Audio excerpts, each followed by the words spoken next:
And hello there again, Japan Game Junkers, and welcome back to the Japan Game Junk podcast. Today, I'll be describing a trip that I had through Saitama Prefecture, hitting a hard-off store in Koshigaya City. I have talked about Koshigaya before, but this is a different shop. This is the Hanata Koshigaya, a hard-off store. And this one is... it's a bit on the smaller side. It's not on the biggest side.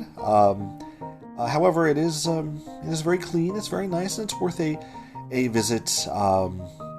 If you're in the area. But the number of stuff for games, it's a bit on the low side. It's really good for music stuff and for other kind of AV equipment. Anyway, let's get on into it. Things that I noticed here. This is from the 8th of April 8th, 2024, going to this hard-off store. And the first thing I noticed was in the display cases, they are really overpricing Game Boy Advance consoles. Much more expensive than you can usually find them. So the original, you know when the Game Boy Advance came out, how it was kind of flooded? Well, maybe if you remember if you're old enough like me, but it was flooded with the... it was the time when there was the GameCube as well, and they had this really thing with purple. Nintendo had so many purple systems, and there was the regular old solid purple, and there was the skeleton purple. Well, this place has those very common skeleton purple Game Boy Advances. Nothing so unusual about them, just the systems. They look nice enough, but for over 10,000 yen, I was very surprised. And Game Boy Advance SPs, again, looking nice but loose with no box, for 13,000 yen. I was incredibly shocked. Much more than you could usually find them, in other stores. It was a very much an overpriced situation. Also, right next to them was a Game Boy Micro for about 20,000 yen, which, while still more expensive than other places, is less of a percentage markup than the other Game Boy Advances that were in that case. Anyway, there were some other things that were both expensive and cheap in the cases, though. One thing I noticed that made me feel very, very excited for a moment was the Saturn game Try Rush Deppy. Kind of a weird game. Name, at least. And this was 40,000 yen. I saw it, I was like, wow. 40,000 yen for this game, and I happen to have it. But I then remembered that the game that I have looks very similar on the cover. Looking like with this car figure. But it has a similarly strange name, but it's not Try Rush Deppy. I have Steam Gear Mash, which I have reviewed before on the YouTube channel. So I did not indeed have this 40,000 yen, at least at this store, to be sold a game. Although it's still, I think I've seen it before, and expensive, but not that expensive. But still, looked nice enough, and I really like to say the name, Try Rush Deppy. Try Rush Deppy for the Saturn. Beside that, though, very shocked to see a game that I thought was very cheap. The Mega Drive version of Shadow of the Beast. I have this that I got for about a little less than 2,000 yen online for the PC Engine CD, which is the better version, unfortunately for Mega Drive players, but it's much more expensive for Mega Drive, and here it was only 2,000 yen. A loose cartridge, the label is a bit faded, but I was very impressed by that price. The Mega Drive copy of Shadow of the Beast, 2,000 yen. Much cheaper than usual. And beside that, I was even more impressed by their MSX games collection. A few games there that anyone should want to have in their collection, like Galaga, and others were all less than 3,000 yen. There were about 6 or 7 of them. I had, I think, 4 or 5 of those, and I didn't want to buy the others, but it's a pretty good place, and sometimes it's really hard just to even find an MSX game cartridge, but this place had 6 or 7 of them. I was very impressed. Then, beside that, I saw the cheapest ever cassette vision game I've ever seen. Now, the cassette vision was a very, very early video game console in Japan. I would compare it in quality to the Atari 2600, Atari VCS released worldwide. It had some very, very simple games, and the cartridges are these tiny square cartridges. They're very interesting. If you look up the cassette vision, it's kind of fun to see these things. But they're very hard to find now, and I've never seen one for like, I saw one, I think it was a shogi game for 1,500 yen once, and I was tempted to even buy that just to have a cassette vision game, because I don't have the console as of yet, although I've seen it cheaply and I should have bought it when I had the chance.